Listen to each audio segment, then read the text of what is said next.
استعفے بھی آ رہے ہیں، ترمیم بھی منظور ہو گئی ہے۔ اب ایک جو جسٹس منصور علی شاہ نے جو استعفیٰ دیا اس کے اندر ایک وجہ یہ لکھی ہوئی تھی کہ یہ جو ترمیم ہے آئی ہے عدالت سے یا جوڈیشری سے اس پر مشورہ نہیں کیا گیا ہے، اور اسی میں جو ترمیم ہے اس کا آرٹیکل 239(5) کو 239(5) کو جب پڑھ رہا تھا، no court shall have jurisdiction to call in question any amendment to the constitution on any ground what so ever,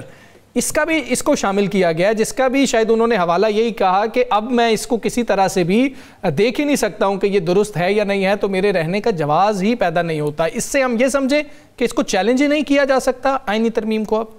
نہیں، یہ 239 ہے، یہ پہلے بھی آئین میں موجود تھا، تھوڑے سے الفاظ کا اضافہ جو ہے اس میں کیا گیا ہے کہ دائرہ اختیار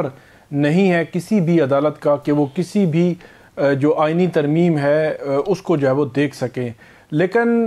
اس میں جو کاؤنٹر آرگومنٹ ہے اور اس کے حوالے سے سپریم کورٹ کی بہت ساری ججمنٹس موجود ہیں جس میں یہ کہا گیا ہے کہ سپریم کورٹ دیکھ سکتی ہے۔ اس کی وجہ ہے کہ 1973 کا ہمارا جو آئین ہے اس کا ایک بنیادی ڈھانچہ ہے۔ فرض کریں کہ کل جو پارلیمان ہے وہ یہ کہتی ہے کہ عدلیہ ختم ہے، عدلیہ ہے ہی نہیں ہے، جوڈیشری کے باب ہی نکال دیتی ہے، تو کیا اس سارے معاملے کو یا کسی اور اسپیسیفک جو ہے وہ ایسے باب ہیں ان کو جو ہے وہ جو بنیادی ڈھانچہ ہے ہماری 1973 کے آئین کا ان کو نکال دیتی ہے جو وہ نہیں نکال سکتی؟ تو اس قسم کی جو سچویشن ہے اس میں عدلیہ جو ہے وہ ماضی میں فیصلے موجود ہیں، وہ کہتے ہیں کہ وہ اس کو دیکھ سکتے ہیں اور وہ دیکھتے رہے ہیں۔ یہ تو ایک قانونی پوزیشن ہے، لیکن اب جو حکومت جو ہے وہ جس طرح انہوں نے تبدیلیاں کی ہیں حکومت نے، اور جو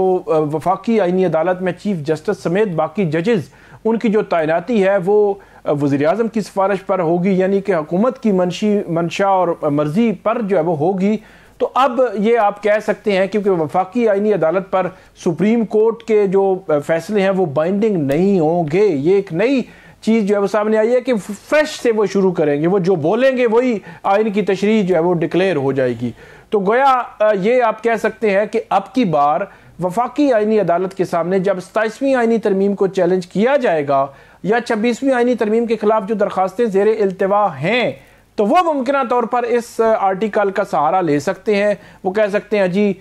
جو کیونکہ آئین میں لکھا گیا ہے تو آئین جو ہے وہ آئین کے آگے پیچھے ہم نہیں جا سکتے، جس طرح امین الدین خان صاحب وہ کہتے بھی رہے ہیں مخصوص نشستوں کے کیس میں اور بہت سارے کیسز میں کہ آئین سے رائٹ لیفٹ ہم نہیں جا سکتے، تو ہم جو ہے وہ اس کو جو ہے وہ نہیں سن رہے کیونکہ پارلیمان نے یہ ترمیم کی ہے، تو معاملہ وہیں پہ جو ہے وہ ختم ہو جائے گا۔ اب یہ اس میں ایک جو تبدیلی ہے آرٹیکل 239 میں یہ تبدیلی آئے گی۔ اچھا دو ججز نے استعفے دیے ہیں آج سپریم۔ ہاں جی ٹھیک ہے ثاقب صاحب، اس پہ بھی کامنٹ کر دیجئے گا کہ مزید کون سے استعفے آ سکتے ہیں، کچھ چانسز ہیں، اور دوسرا یہ بھی کہیے گا کہ جو حکومت یا پھر یہ اتحادی جماعتیں جنہوں نے یہ ترمیم پاس کی ہے وہ یہ آرگومنٹ کر رہے ہیں کہ بھائی آئینی عدالت میں بھی تو ججز نہیں آنا ہے، سیاسی لوگوں نے آ کے تو نہیں بیٹھ جانا، تو وہ بھی تو ججز ہی ہوں گے، عدالتوں کے ہی ججز آ رہے ہوں گے، تو اس سے کیا مسئلہ ہے آپ کو؟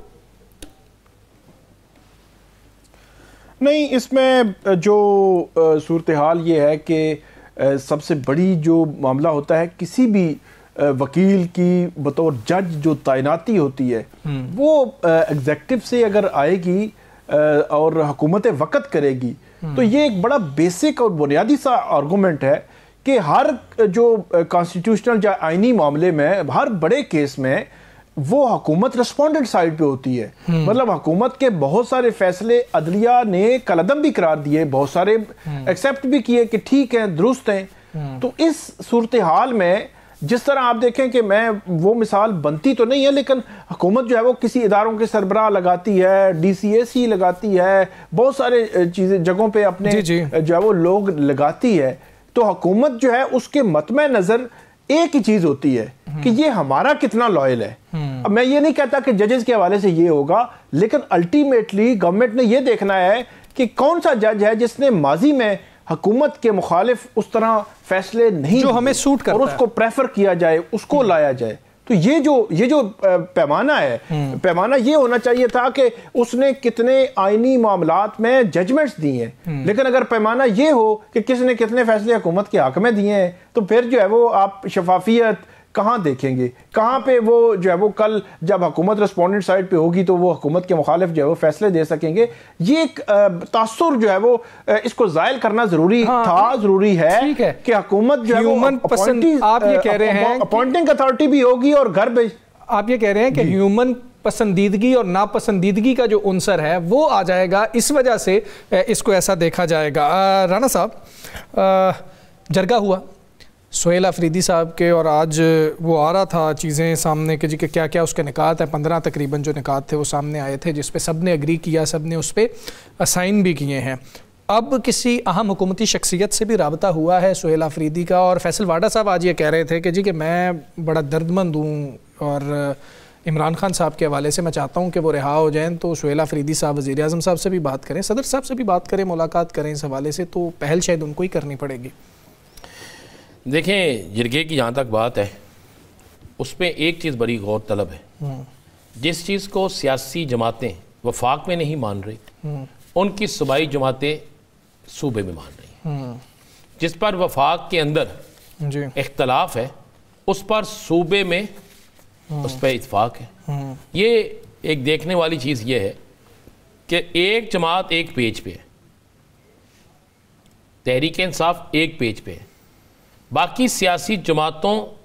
کی صوبائی قیادت اور وفاقی قیادت ایک پیج پہ نہیں۔ اگر وہ ایک پیج پہ ہوتے تو دستخط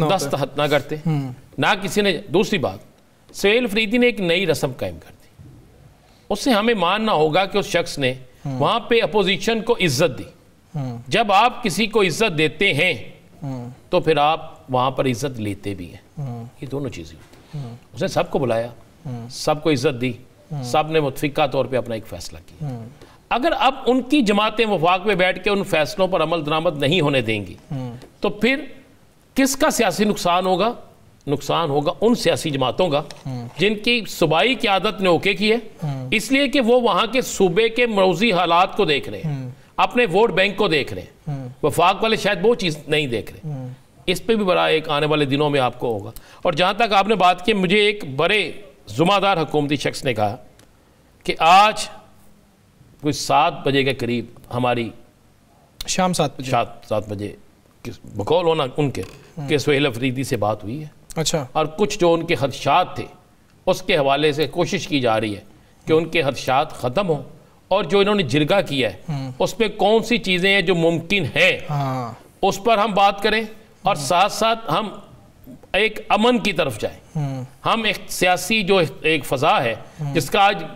آج بھی اور کل بھی ذکر کیا تھا شہباز شریف صاحب نے، ہم اس کی طرف جائیں۔ میں نے پھر اس سے پوچھا کہ اس کے لیے وہ شرط رکھے گا، کچھ شرط نہ بھی رکھے، وہ کہے گا چلے میری ملاقات کرائیں۔ انہیں کہ اب ہنس کے اس نے کہا اب ترمیم ہو گئی ہے، اب ساری ملاقاتیں ہو جائیں گی۔ لیکن میں پھر اس پہ آ کے نا تھوڑا سا مجھے جو ڈاؤٹ ہوتا ہے کہ یہ ساری گفتگو شنید ہے۔ فیصل واڈا صاحب نے ضرور کہا ہے کہ جناب سہیل آفریدی صاحب جا کے ملیں صدر صاحب کو، وزیر اعظم صاحب کو، اور عمران خان کے لیے راستہ بن جائے گا۔